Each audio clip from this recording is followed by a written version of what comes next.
All right. Good evening, everyone. Rich Hammer here with you. Going to take a look at Week 5's college football slate. I will be joined momentarily by Loose Bets. In the meantime, I'll just do a quick recap of how things looked last week. Week 4, pretty solid week. We went collectively 23-4. Puts us at 79, 24-1 on the season. So we're hitting at a 75% win rate right now, which anybody out there that's done any season betting, that's pretty remarkable. So hats off to Josh, to Luce. Blind squirrel finds a nut every now and again. So did a pretty good weekend. Hopefully some of you guys were able to get in on some of that action. And, you know, all the plays we give out are giving us straight bets. You can always parlay these. I like to play a lot of teasers, especially on some of these bigger spreads that I feel like are too many points, or real short line that, you know, you can get a -2.5 team at, you know, +2.5, +3.5, somewhere in that neighborhood.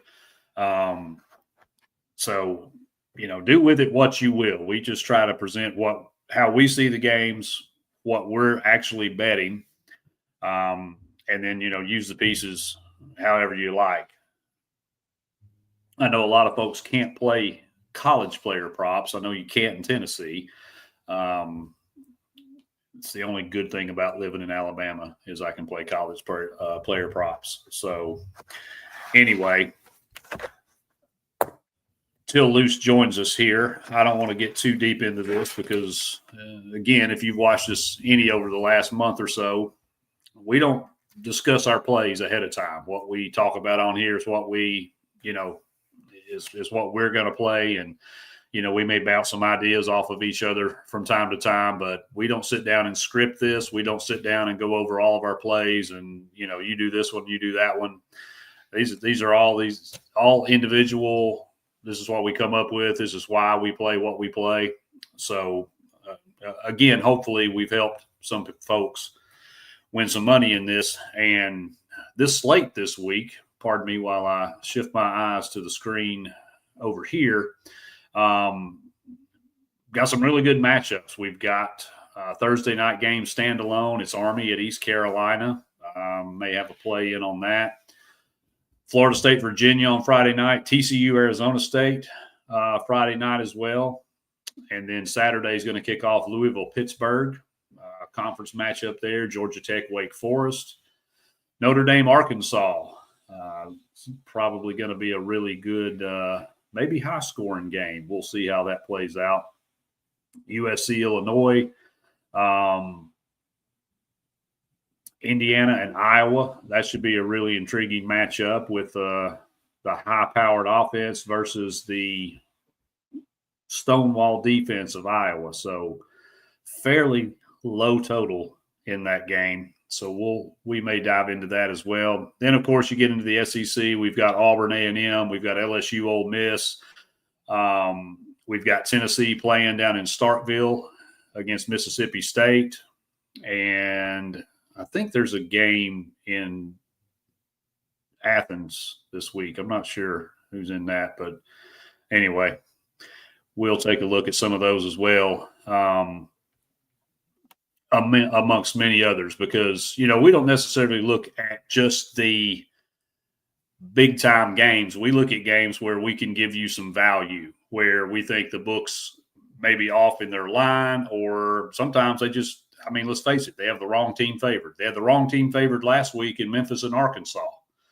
We were all on Memphis to cover that 7.5. Josh and I both thought Memphis legitimately had a chance to win that game. And certainly things kind of had to go Memphis's way for that to happen. But here we are. They get a 1-point win against the Razorbacks. Josh, see you, buddy. Yeah, I'm sorry you couldn't join us either. Hope you feel better, man. Love you, brother. Get well soon so we can do this again next week.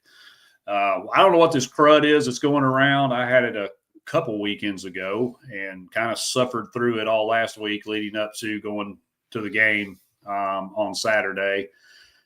Got to feeling better, and now it's kind of getting me down again. So whatever it is, it can go away because I'm kind of tired of it, just to be honest with you.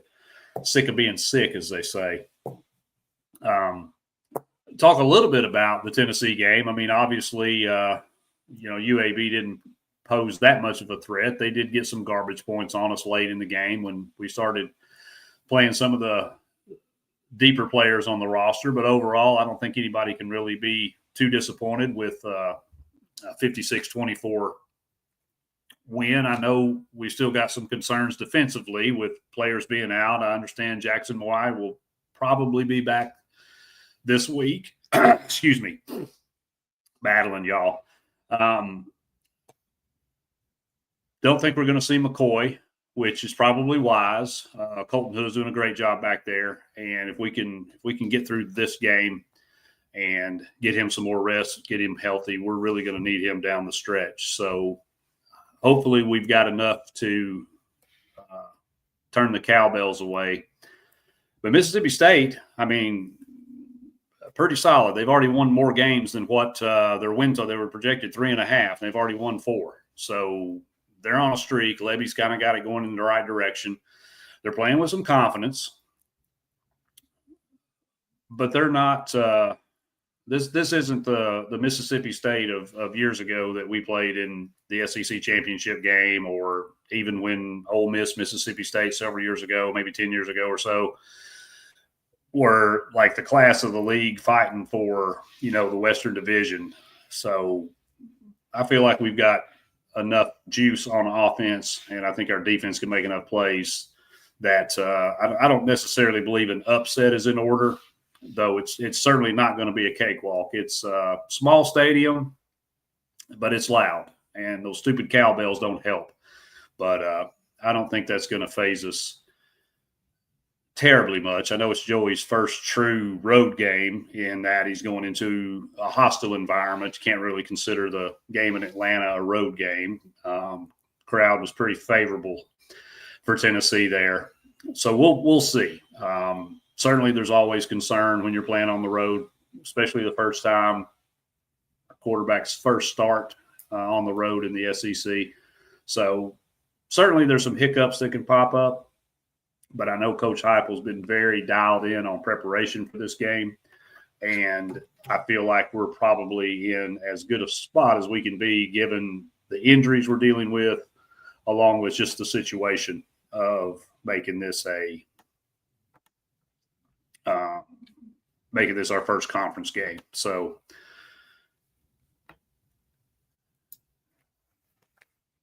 give Loose a little nudge there. I see that stupid link didn't go through once again, so he'll be on here momentarily. I know he's ready to get going and got some pretty good plays for us. I did mention the standalone game tomorrow night, college game. We have an NFL game, of course, with Seattle and Arizona, but college standpoint, we've got Army and Eastern Carolina or East Carolina. Sorry, y'all. And that game is in Greenville, so it'll be a home game for East Carolina. And I don't think Luce has got to play on this. We kind of talk a little bit about what games we're looking at, but not really what we're doing with them. So I'm going to go ahead and throw you one out there. I like Army to cover this 5.5. Army's covered the only game as an underdog.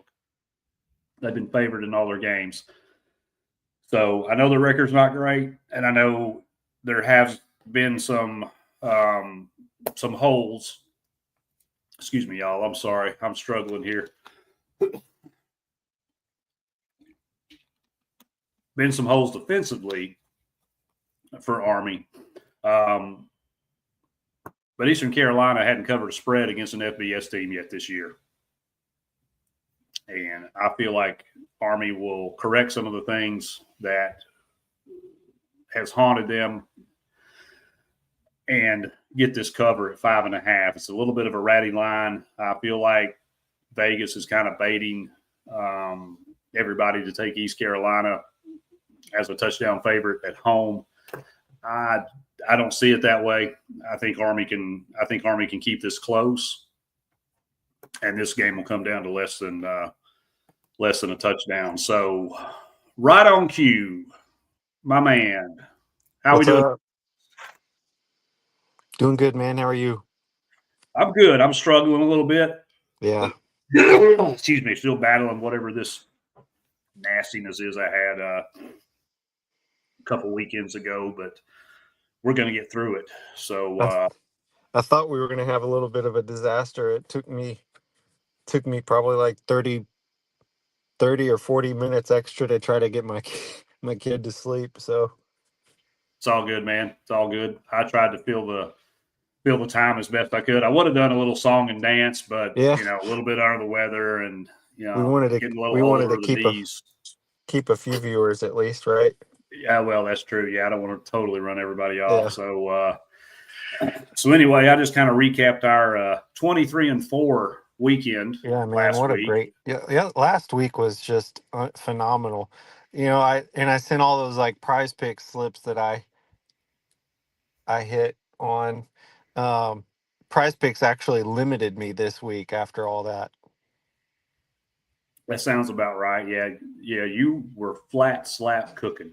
I don't think I've ever had a run like that. I mean, I've had runs, but that was a special one. Yeah, I was traveling. I was driving back from Knoxville. Right. It's only about a 4-hour drive or so, 3.5, 4 hours from where I live in the Huntsville area, and they just kept coming. My phone kept going off, and it was loose. Texting me another one. Texting me another one. And man, just absolutely cleaning up on the prop plays. So that's awesome, man. So I hit a lot of like second half slips. Honestly, a lot of them were second half plays where I just felt like there was kind of an edge because of how the first half went. Well, and it's and second half plays. If you do parlay sites, underdog, Prize Picks, whatever. I do better some. I'll play a little bit on sleeper, but Prize Picks, underdog obviously are the the most popular. But Prize Picks especially, they offer a lot of second half plays. Right. And anybody that's done any true sports betting, live bets is always a great option, especially if a team that's favored gets down early. Right. Then you can get some really good value on that point spread. So playing second half plays on the parlay sides is basically the equivalent of live betting a side or a total. So I'm a big fan of it. It's just their window's a little tight, so you really got to kind of know what you want to do. You can't really wait till halftime and then pull that up, jump in there, and try to make some plays because your window's pretty small. It's gotten a little better, the longer it's been around. Sometimes they're even putting them up like before the actual game starts. So you'll have almost the whole first half, but you have to be pretty savvy about when you get it in. That's right. Because those lines will actually move a pretty good bit. They sure will. Especially if you have a late score or a crazy big running back busts a big run, quarterback throws a long pass to a receiver. You can see those numbers change dramatically. Right. So yeah, you have to be pretty quick and pretty surgical with and know what you want to do with the lines and with the players. So, but yeah, Luke was cooking, man. I'm telling you, it was great to see. So I went in and threw one play out there. I don't know that you're on this. If you are, then more than welcome to tag on to it. But the standalone game in college football tomorrow night. That Army and versus East Carolina. Mm-hmm. I'm taking Army plus 5.5. I know neither one of Okay. these teams have looked tremendous. It's more of a system play. Army's Uh-huh. covered the only game that they've been an underdog in, and ECU is 0-1 against the spread against FBS teams.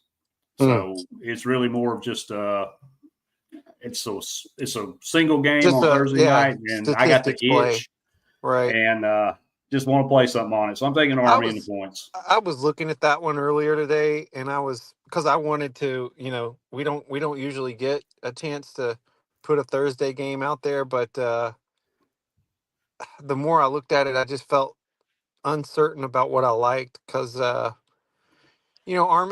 Army can run the ball pretty well. I mean, that's what they do.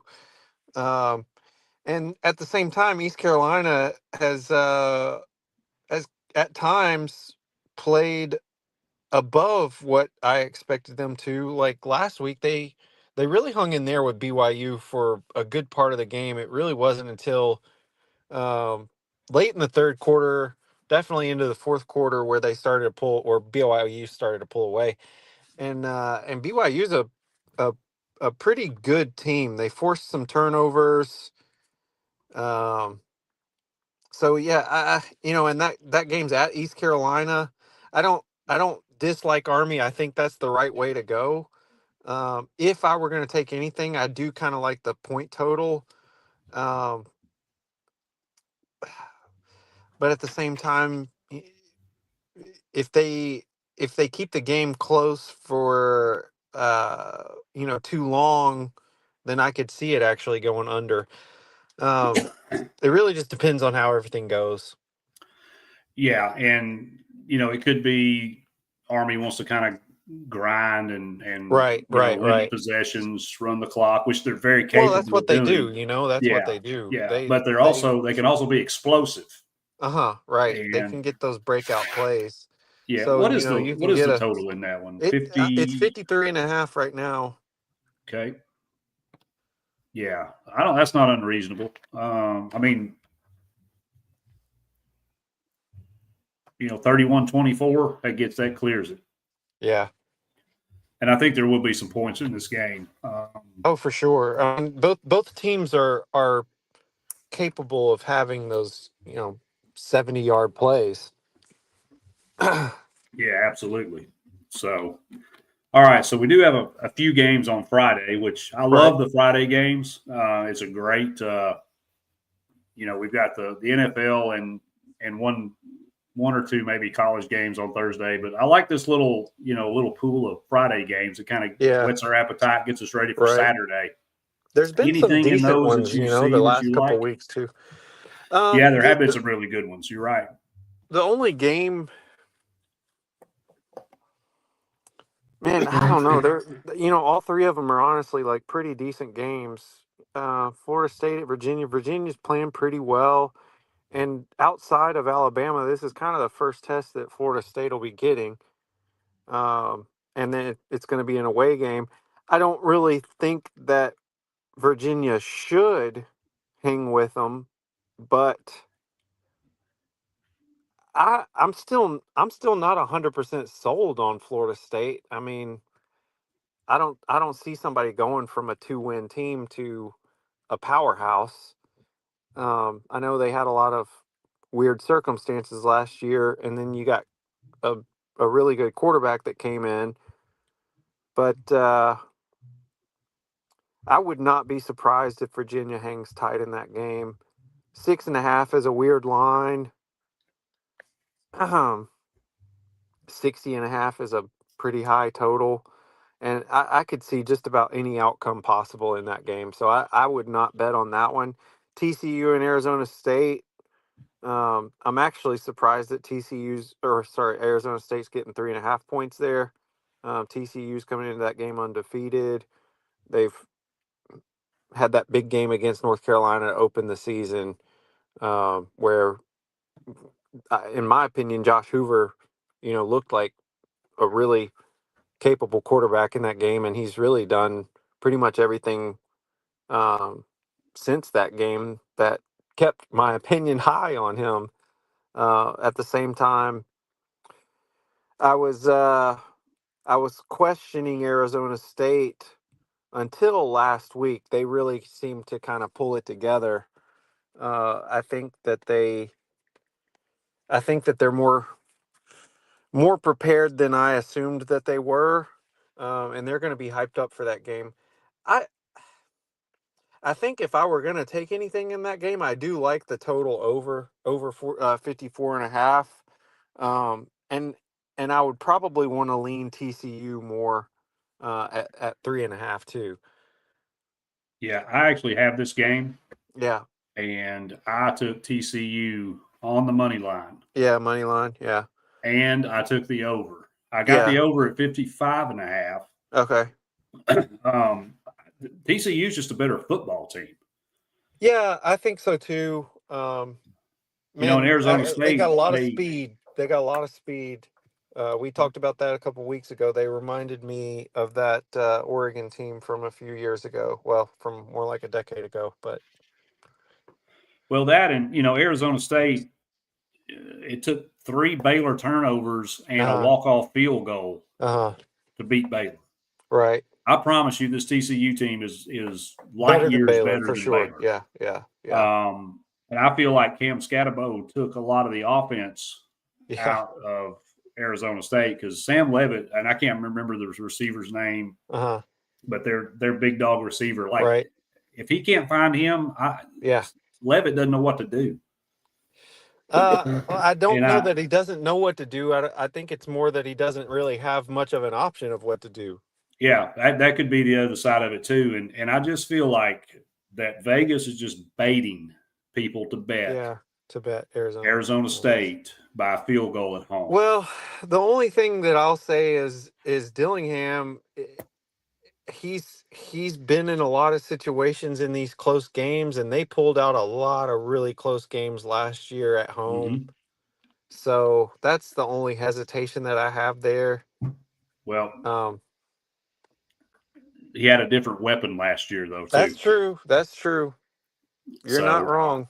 I just feel like I Yeah. feel like this is one of those ratty lines that Vegas is Right. trying to bait everybody into believing that the home team's going to pull out Mm-hmm. a last second field goal, Miracle. whatever. Yeah. Last I game don't you I don't got, see it. Houston going to Corvallis. In my opinion, both of those teams are not excellent. I know Houston's undefeated, but they've been entirely untested. I think 13.5 is a lot of points there, but I don't lean either way on that game. Yeah, I dropped it on Houston Yeah. minus 13.5. Did you? Houston's 2-0 Yeah. against the spread as a double-digit favorite. Right. And Oregon State just got stuffed in a locker and had their lunch money taken by Big Brother. They did. They lost by 34 to Oregon. Now, Houston's offense is not Oregon. I'm not Right. suggesting that, No. but I think they're still licking their wounds from that. And this Houston team, until they prove they can't cover, I'm gonna lay it with them. So I am taking Houston minus the 13.5. I usually don't like spreads that big, but I'm riding the side of history here with Houston being 2-0 against the spread as a double-digit favorite. So I just don't think Oregon State has any answers for Houston. They scored 7 whole points last week. Yeah, but it was against Oregon. It was, yeah, it's true. I mean, it was at Eugene. Yeah, there's really nothing you can compare last week and this week, as far as performance-wise goes, because it's two different animals. Uh-huh. So it's really more, playing that system of it leans to the side of Houston. So, right. And I just have no confidence in this Oregon State team. They're terrible. No, they're not good. They're not good. All right, so that sums up Friday. What are you looking at on the Saturday slate? Saturday. I know you like the Notre Dame Arkansas game. You liked that right at the beginning of the week. I did. I jumped on that one early. I don't dislike it. I know you're on. I don't know if you've gone over it or if you want to go over it, but I know who you're on. I don't disagree. I don't think I I don't think I have a ton of confidence either way. Because Arkansas, it can be tough going into Fayetteville and playing a game. We know that firsthand. Absolutely. Actually, we know that first, second, third, fourth, all the hands. Yeah. We haven't beat them in a long time over there. Not been kind to us in Fayetteville, for The sure. the first game that I like on Saturday, we got North Texas and South Alabama. I'm pretty big on this North Texas team. Um,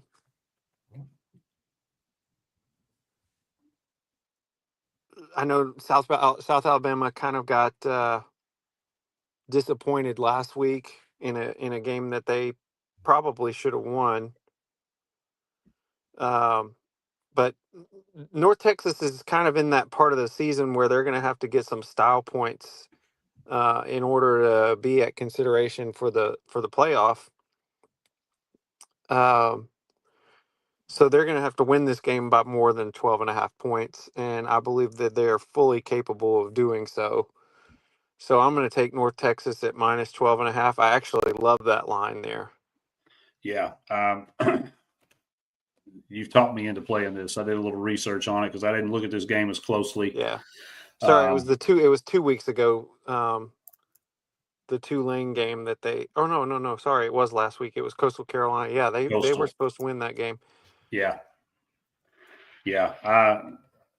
That offense is clicking, and the point total, I think 62 and a half, slightly juiced to the under, but I think that's more a reflection of South Alabama versus not North Texas. Right. So yeah, I like that play. That's going to make it. Yeah. It'll certainly make it onto one of my teaser slips because I can get that down to about 7.5, 8.5 points, and I think it's easily a 2-score win. Yeah. By North Texas. I'm going to start with the Pitt and Louisville game. Okay. I'm going Pitt plus 4.5. Louisville's 0-3 against the spread. They have been somewhat disappointing. The quarterback whisperer, Jeff Brom, hasn't worked as much magic as I think what a lot of people were expecting. And surprisingly, both these defenses are in the top 30. And right now they're both making gravy with the run game. So I think this is going to stay pretty tight throughout. I think it'll be kind of back and forth, kind of expecting one of those field goal games. And I also like the under 57.5 in this game for reasons just stated. I think both of these defenses are ahead of both of these offenses right now. Right. So I'm going to take Pitt plus 4.5 and under. I got it at 57.5. So it's not going to move much point either way. It's not going to make any difference, I don't believe. So Pitt with the points and the under for me. Yeah.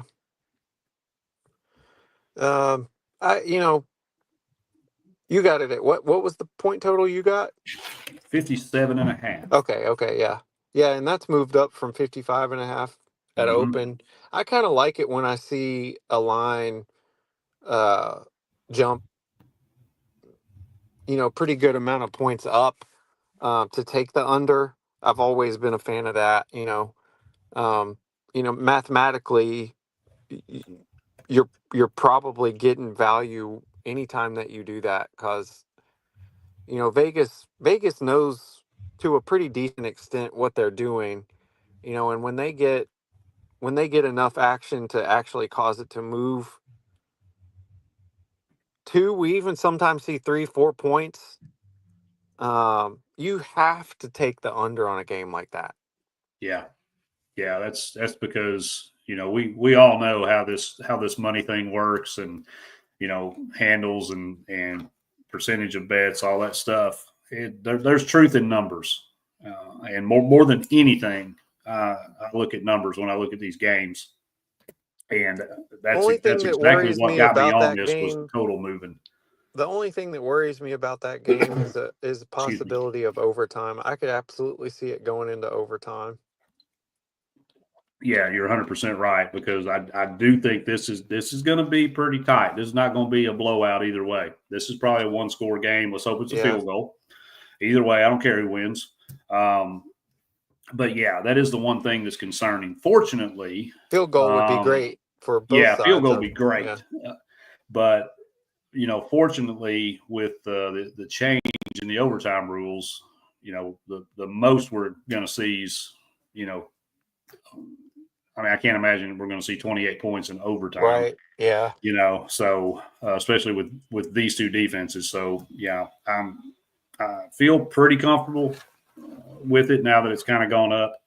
Uh-huh. So we'll see. Not going to parlay them. I'm just going to play them straight. So it may end up being a wash either way, but that's just what the tea leaves are telling me. Yeah. So. One game that I don't think either of us are on, but is an interesting one to see, is UCF at Kansas State. And Kansas State is getting 6.5, or they're given 6.5 points, which, given this Kansas State performance so far this year, that is extreme to me.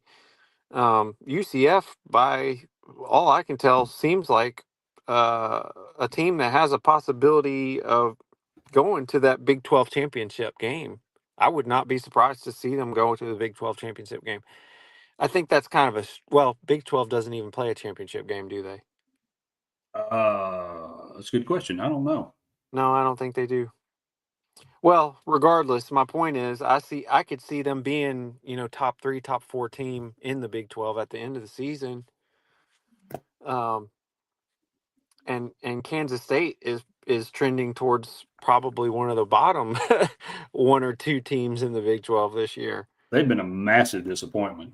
Yeah, they've got all kinds of problems. I don't know if it's a locker room issue, if it's coaching issue. I can't tell really what their deal is, because they didn't lose a ton of talent from last season. Yeah, something's just not working. And Avery For them to Johnson get has been, yeah, I don't know. them grabbing 6.5 points is crazy. Well, it is, especially when you look at the total. It's only a 49 and a 49, half yeah, point total. yeah.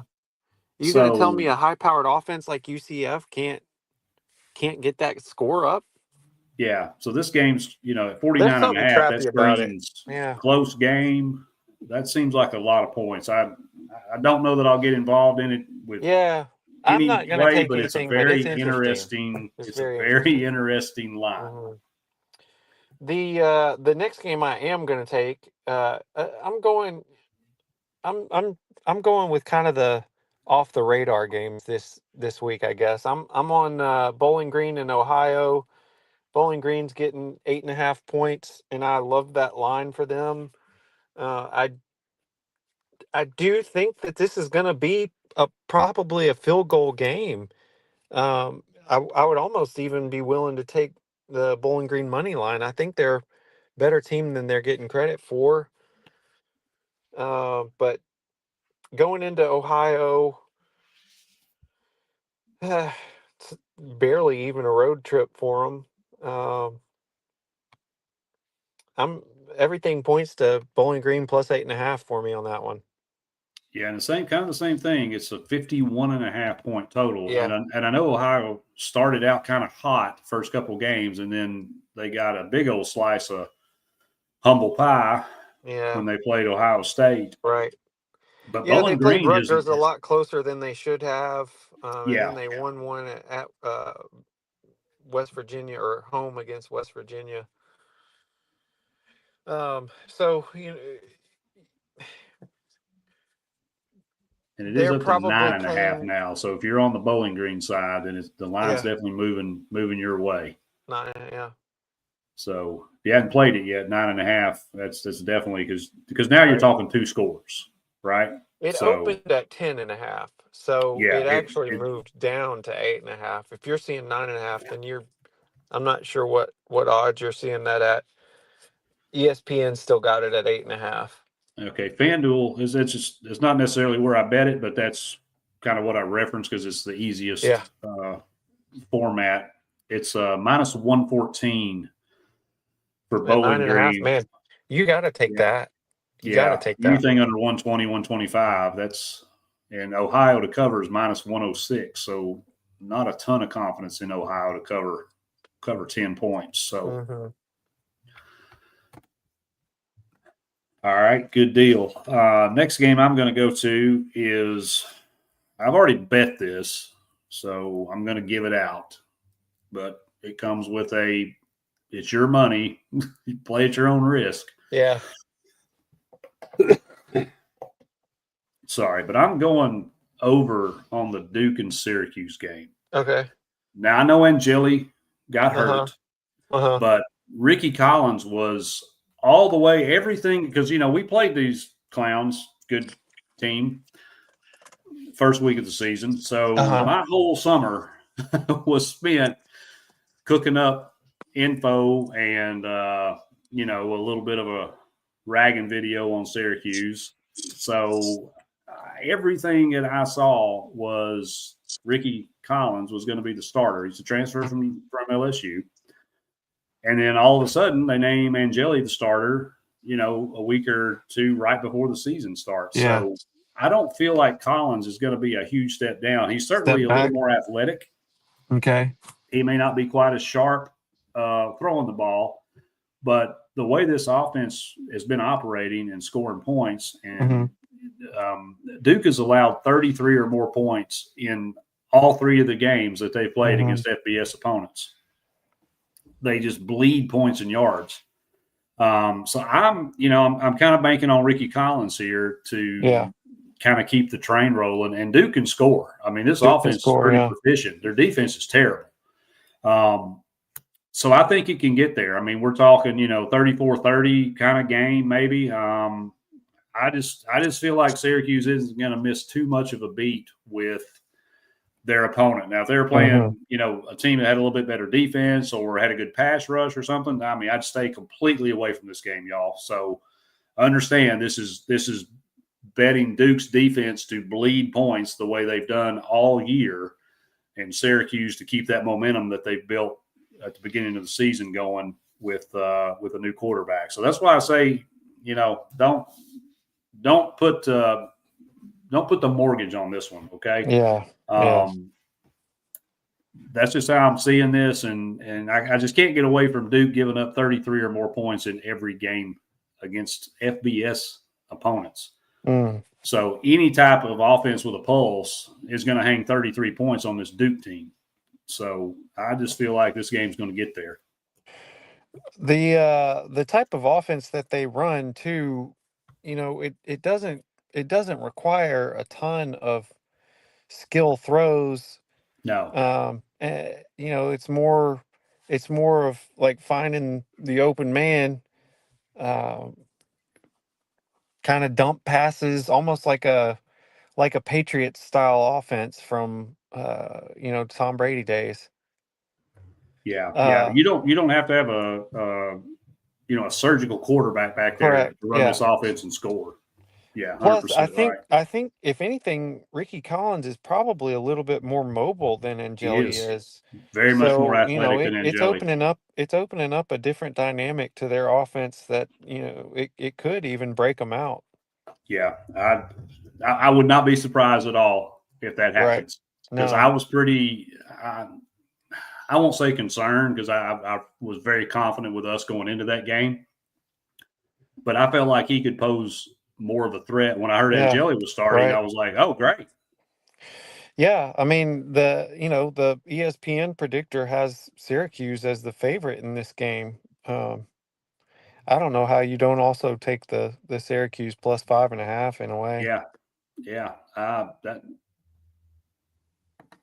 I might tickle that money line. Make a note. Yeah. We're taking a lot of the early games, bud. It's a big slate this week. Half our bets are going to be done by 4:00. Yeah, we'll have already bankrolled for next week by the 3:30 kick. Yeah. What else you got for us? The next one I like is actually another early start game. We're heading over to Nashville. We're gonna go to First Bank Stadium. Utah State's coming into Vandy, and they're getting 22.5 points. It's a lot of And points. and that is a lot of points. Now, I know Vanderbilt offense has been putting up a ton of points this year. So if they somehow find an advantage, and if Clark Lay knows of an advantage, which I'm sure he does, he's a smart guy, then they could absolutely blow that game open, and he's not going to let up. That's just not their MO right now. So it is a little bit of a risky play, but I really think this Utah State defense has the capability of being able to shut them down a little bit. And I think 22.5 points is way too much to be given them. So I'm on Utah State at 22.5. Well, and if you look at Utah State's first 4 games, they opened against Texas El Paso, which they won by 12. Excuse me. Then they go to College Station. They get thumped pretty good. Yeah, they lost by A&M doubled 22. them up, Mm-hmm. 44-22. But then their last 2 games, I mean, they hung 49 on Air Force. They hung 48 on McNeese. I know it's McNeese. Right. But this offense can cook. I mean, it's not a typical G5 team that's coming to get a paycheck from a big boy. So I don't hate it.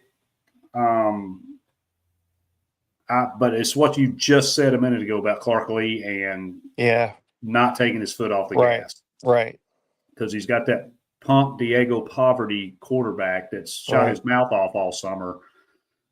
So that's the only thing that concerns me about it. If this game was neutral site or at Utah State, I would jump on this with both feet. Yeah, no question. Because I feel like that. I feel like they're a little bit better than We're talking 4 scores here. I've got this being like a 17, 18 point game. And I could easily see that. Yeah. So I will pull like crazy for that to happen. I don't think Utah State's shocking the world. Shocking the world here or anything, but I feel like they could play well enough to keep it in the number, even a backdoor cover or something. I sure hope so. I'd love to see them beat Vanderbilt. That'd make my day. Well, this was kind of that game in Vanderbilt's season where I was expecting their confidence to get shook a little bit. Yeah. So now I don't think Utah State will beat them. No. But I do think that they'll give them a scare.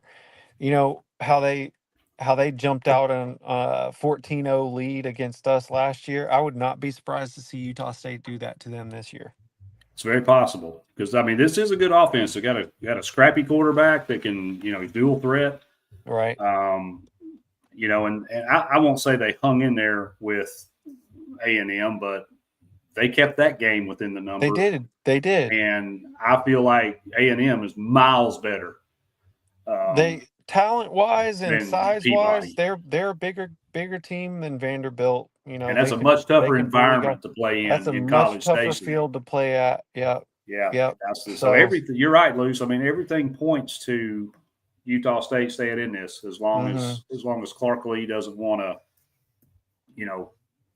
run the score up. So I like it. All right. I'm gonna stay in the SEC. I'm gonna throw a couple plays out there that I'm playing just cause. Okay. All right. I've got LSU money line over Ole Miss. Okay. And I've got A&M -6.5 against Auburn. I think Auburn just got absolutely robbed last week. Probably should have won that game. But Auburn also was 3 of 15 on third down conversion. And they also had 13 penalties. That is not a recipe for beating Texas A&M. No. And I feel like we just talked about it. That environment is going to be very difficult for Jackson Arnold to play and function in. And a lot of those penalties were just errors, mistakes. So mental breakdown. So I feel like Auburn's coming into this game gutted. I think A&M wants to make a statement. Uh-huh. And so I think A&M beats them. I think they cover that number. And as far as the LSU game goes, I think this is more a battle of LSU's defensive coordinator versus the play caller at Ole Miss, which is Lane Kiffin. Right. I just think LSU's defense is I think it's going to be a rock fight for sure. But I just feel like LSU is going to pull this out. Ole Miss is absolutely horrific against the run. LSU hadn't run the football very well all season. It's been Nussmeier, and that offense has actually struggled. People talking about Nussmeier and all this, it's not been a great offense, but I think this defense is a get right for LSU. And I think they can attack Ole Miss on the ground. That's going to totally disrupt how they defend. And then I think we see Nussmeier start lighting up this secondary. You think he gets his confidence in this game? I think so, because I think the run game is going to open up because they haven't been able to do that all year. This is the perfect place to get the run game going for the Tigers. Yeah.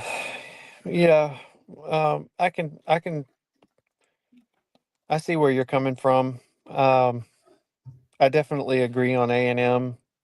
I'm probably going to stay away from this LSU Ole Miss matchup. That's probably the smart thing to do, honestly. Well, I'm just not sold on LSU's offense. I don't think it's necessarily a Nussmeier problem. I don't have any confidence in Brian Kelly. I've been saying that for years. He really doesn't go in and win big games like this. I think he did last year. He won that game at he won the one at South Carolina, which they kind of got handed to them. And then he won the other one at A&M, right? Didn't he win that game at A&M last year? Yeah, the story of this matchup is going to come down to LSU's defense. Can LSU's defense bottle up Ole Miss's two-headed attack? Because they run the ball well, they throw the ball well, and Lane takes chances. So it's going to come down to LSU's defense. That whole game's going to come down to LSU's defense. I think so, and I think that combined with the fact that Ole Miss can't stop the run, I think that's why LSU pulls it out. Yeah. I can see that. Yeah. I also don't have much confidence that LSU can actually run the ball. I think they're going to have to if they're going to win this game. They're going to have to, yeah. Well, that's SEC football, isn't it? Yeah. I mean, bread and butter. Run the ball, play good defense. That's how you win in this league. All right, what else you got for us? I don't think there were any more that I sent you. There is one game that comes. Well, actually, one that we can kind of hit on. There is one. Everybody's going to be expecting it because it's been week to week to week. We've been taking Memphis first half totals. I'm going to actually stay away from it this week. Memphis going into Florida, FAU, Boca Raton. I'm still not confident that Memphis plays well away from home. I mean, they do. They win games. They're going to win the game. They don't always start fast, but they don't. Yeah, they don't always start fast. And FAU is going to be hyped up for that game. So I'm staying away from the first half total this year or this week on that game. We got a night game. We got Oregon going to Penn State.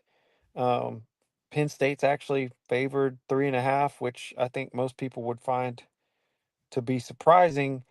It is hard to go and win at Beaver Stadium. and Oregon's offense has been a little bit shaky here and there. I think I would take Oregon at plus 3.5 on this game. The total under 51.5 is also a good side to be on. Um, I don't know if you want to save the Georgia and Alabama game to talk about, Go ahead. or who else is a good one? Yeah, BYU going into Colorado. I try to take as few away favorites as possible. I like home underdogs much better than I like away favorites. So Same. I do often try to stay away from that. I absolutely think BYU can cover 6.5 at Colorado. Yep. But it just not wanting to bet that side too often. Um, and also, well, let's talk about really the big game of the week is Georgia and Alabama, right? At least in the South, it is. Uh, yeah, because I guess Oregon Penn State's a big matchup. I think the game that has really the biggest implication though is Georgia and Alabama. It certainly Um, is. Not so much for Georgia as much as for Alabama. If Alabama loses this game, that's just about all going to put them out of the playoff. I mean, They'll be on life support for they the they for the they playoff. will have to win out. They will have to win out if they want to make the playoff at that point. Which then Absolutely. they've got to go through us. They got to go through um, Vandy, which is weird to say but true now. It is. Both of those games are in Tuscaloosa, but still, um, anything can happen. So there's a lot riding on Alabama. They're going to be playing for their lives. Sure But will. with that said, I think going into Sanford night game, and Georgia has all all of the momentum to want to win that game. Kirby, I think, is probably still the best coach in college football. I would put uh, I'd put a pretty decent amount. I might even make that a 2U play. Georgia minus 3.5. Yeah, I'm with you on that. They have if Kirby has a monkey on his back, it's this team, Yeah, and he hadn't been able to play him at home. He's had to go there. They've met in championships of various flavors. They've had this game circled. hey, I think they're going to give. I hate to I cut think it they're off, going but to. I'm gonna have to run. Okay, buddy, no problem. All right, See you, brother. see ya. Yeah, I 100% think Georgia's had this game circled for the longest, and I don't see any way that Alabama walks out of there with a win against this Georgia team. I think the over is definitely in play here. I don't like the hook, the 3.5. This is definitely already landed in one of my teaser plays. I wouldn't mind if you bought it down to 2.5 and parlayed it with whatever your other favorite play is, or if anything that we said on here that you like a lot. But I think Georgia wins this game, period. I just don't see them letting Alabama come to their house and winning a 6th out of 7 games. I just don't see it happening. Next game I'm going to touch on is Hawaii and Air Force. This total is 52.5. Listen, both these defenses are god awful. Okay, they're absolutely terrible. I think this thing could easily get into the 60s, could even approach 70. Sorry, I don't have my glasses on. I'm going to have to make my arms longer here. Air Force just scored 37 points last week against Boise State. So I don't think they're going to have any trouble scoring on Hawaii. And Hawaii ranks number 128 out of the 130 some odd teams in FBS for scoring defense. They give up a ton of points. I don't see any way this game stays under 52.5. In fact, I might even pull one of my little ladder plays and ladder this thing all the way up to 59.5. I don't see any way possible. With Hawaii's quarterback back, this game being in Colorado Springs, this game's going to have some fireworks in it. So I'm hammering Hawaii and Air Force over 52.5.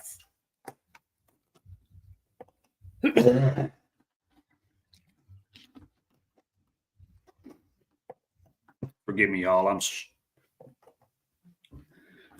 I'm struggling here.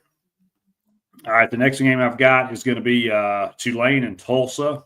I'm taking under 53.5 in this game. In Tulsa's last 4 games, the under has hit 3 of 4. In this matchup, the last 4 games have all gone under the total.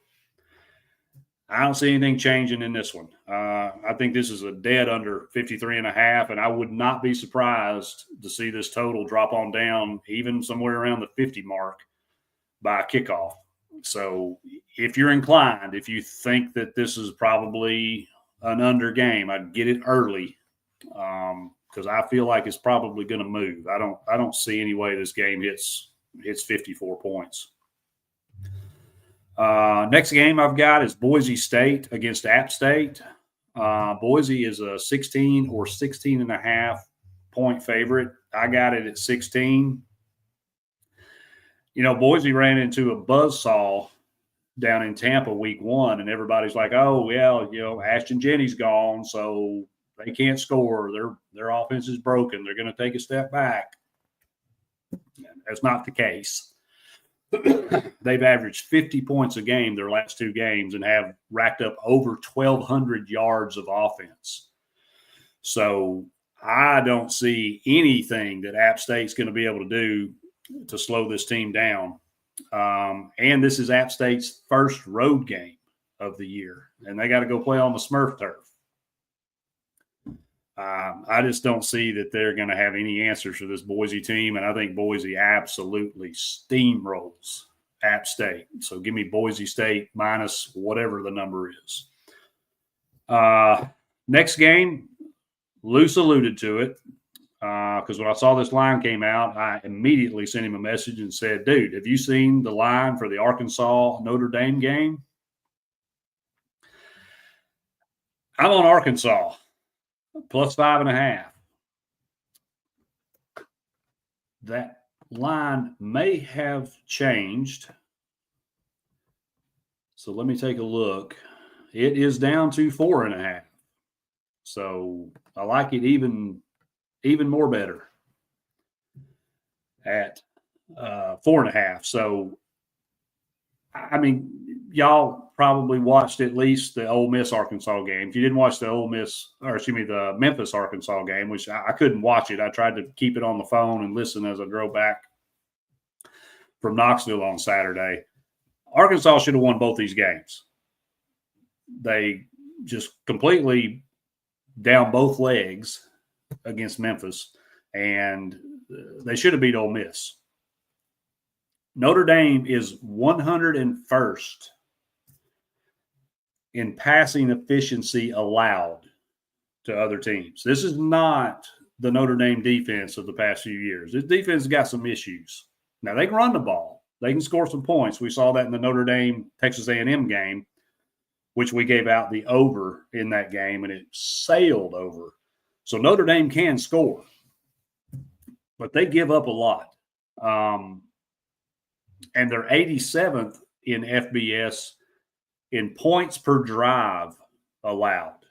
So it's somewhere in the 0.3, 0.4 points per drive allowed. So they're really not great at stopping anybody. Arkansas has demonstrated they have some issues stopping the run, which is what Notre Dame likes to do with Jeremiah Love. But for me, you got Arkansas coming off a loss at home against a Notre Dame team that struggled on the road at A&M. They're really having a lot of trouble stopping the pass, and Taylon Green is pretty dynamic, and I think he's going to expose this Notre Dame defense. Maybe not win, but I feel like he keeps them in this game, and Arkansas covers that 5.5. And then the last game that I have before I get to Tennessee is Ohio State and Washington. Now, we all know the story of the coach that used to be at Washington that got him in the playoff, Michael Penix, that high-powered offense, all this stuff, and then all that went away, right? And now the defending national champion, Ohio State, is coming to town. New quarterback.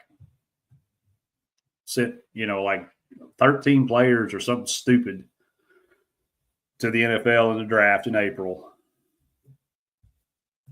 But they still look like they're a pretty solid team.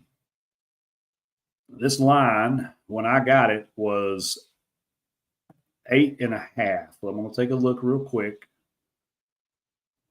Make sure this hasn't moved. Bear with me.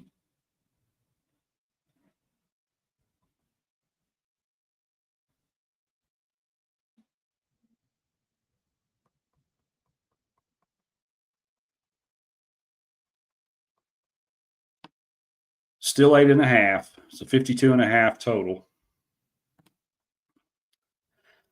I'm taking Washington plus the 8.5 points. This Washington team it's proven to be pretty solid. And you've got Sayed making his first start on the road in conference. And I know we've said that multiple times tonight, but that's a thing. And this Washington team is I've said I think Miami's one of the more complete teams in college football. Washington is not getting any respect.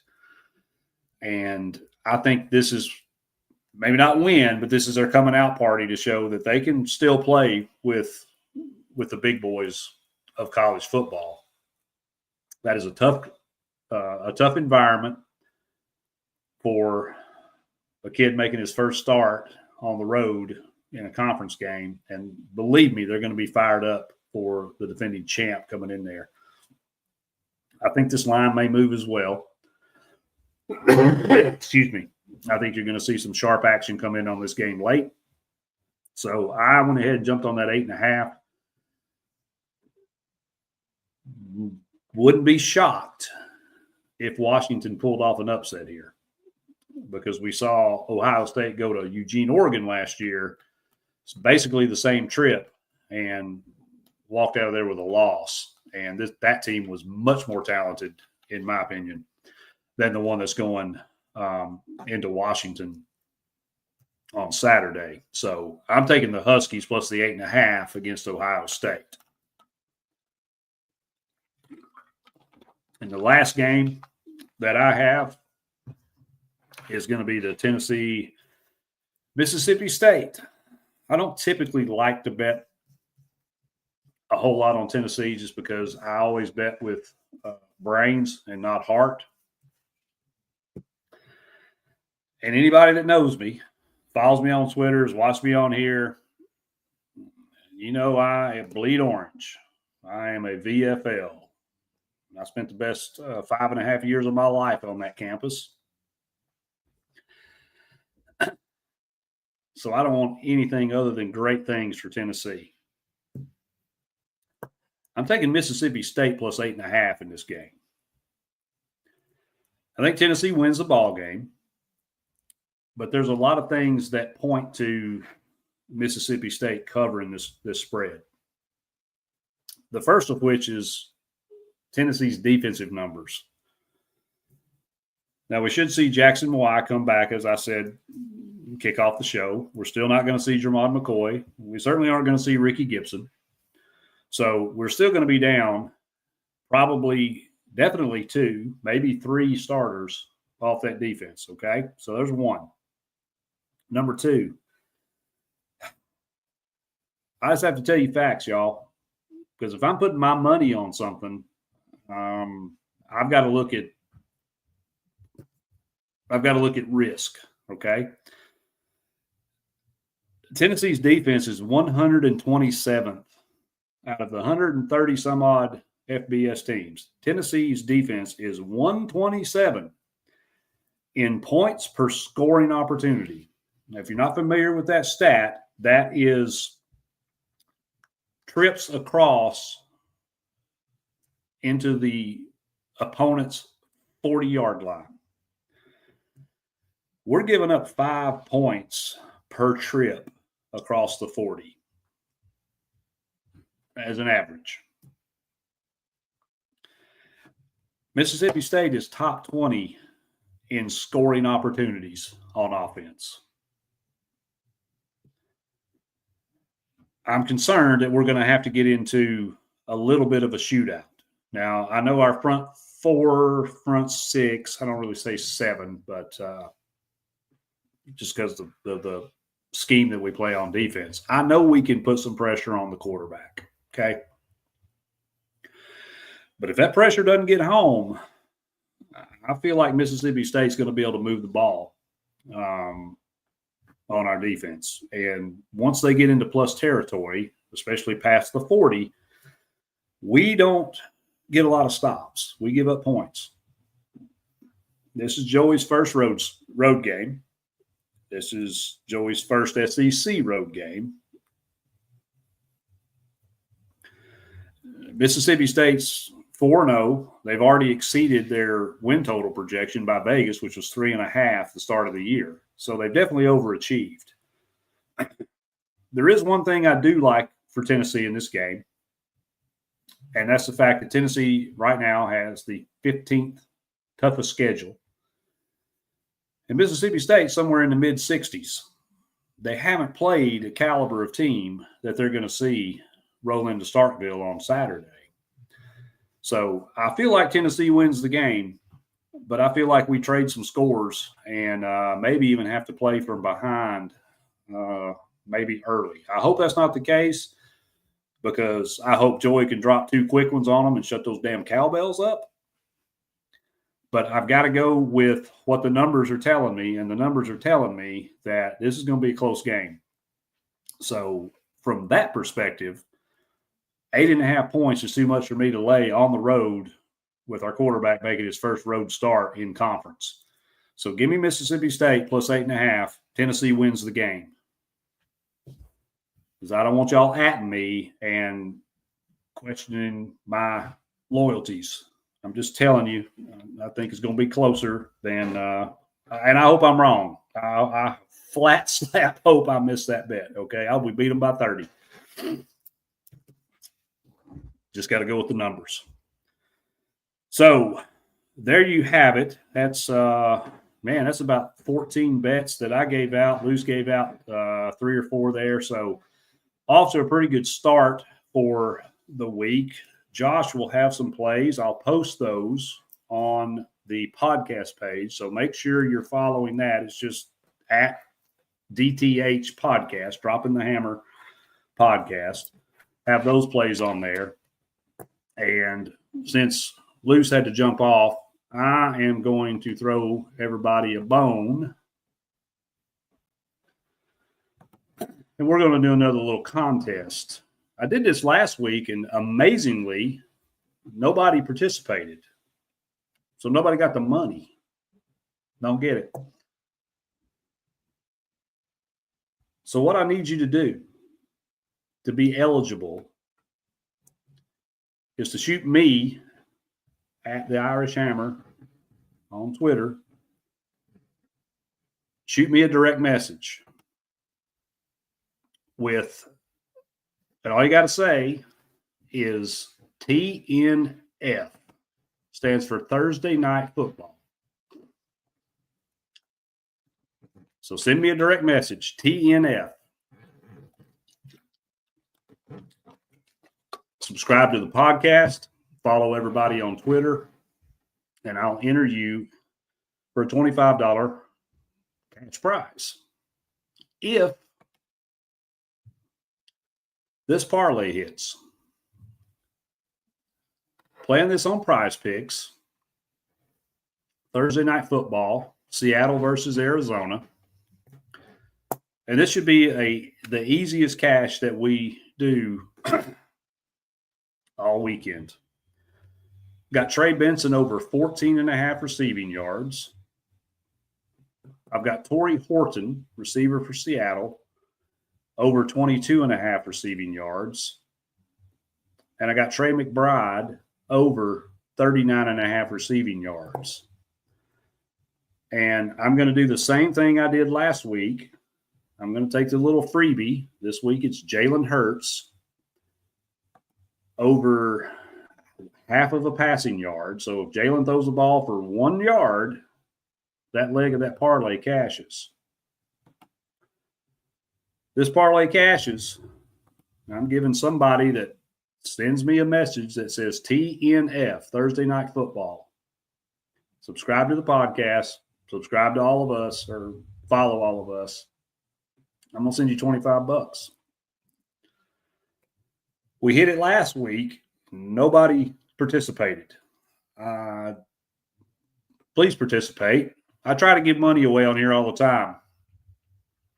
I don't charge a thing for these picks. Okay, Luce doesn't charge. Joshy Boy doesn't charge. Excuse me. We get on here, do this every week, put the research in. We don't charge you a dime.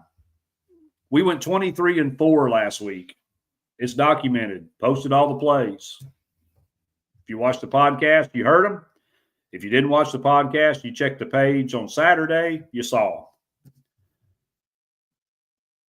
I want to give money away. The only thing it's going to cost you is subscribing to the podcast and following these guys. They put a lot of time in. Never going to charge a dime for giving out these plays. All I ask is that you follow us and support us. So $25 up for grabs for somebody that participates in the contest. I hope everybody caught something. Anything you play, understand we put our money on these plays. This isn't just us flapping our gums about what we think is going to happen. We actually bet every play we give out on here. So if you lose, we lose. Don't at me and tell me I'm an idiot, because I'm already kicking myself, and you can't be any more pissed off at me than I am, because I lost my money. So come win with us. Did I mention we went 23-4 last week? I appreciate everybody tuning in. Thank you so much. It means the world to me when I get messages and whatnot from folks. So, again, thank you so much for supporting the channel. Thank you for supporting us individually. Please participate in these contests. I want to give this money away. If you tail anything that we gave out, or if you win anything off our plays, give us a shout. Let us know, because we want to celebrate that with you. That's the whole reason we do this. We could sit here and message each other back and forth, all weekend. We want to share it. So I definitely want to celebrate with you if you win, whether it's our plays or not. I mean, if you win, post it. Let me celebrate it. Let me repost it for you. But if we did do anything that helped you, or, helped you win some money, let us know. We love to see it. Again, thank you, everyone that tuned in. I appreciate it. I know Luce and Josh appreciate it as well. Look forward to seeing how things turn out this weekend. Look forward to seeing some of those winners that y'all are gonna get. And somebody, please win this damn money, okay? Love y'all. Mean it. We'll see you next time.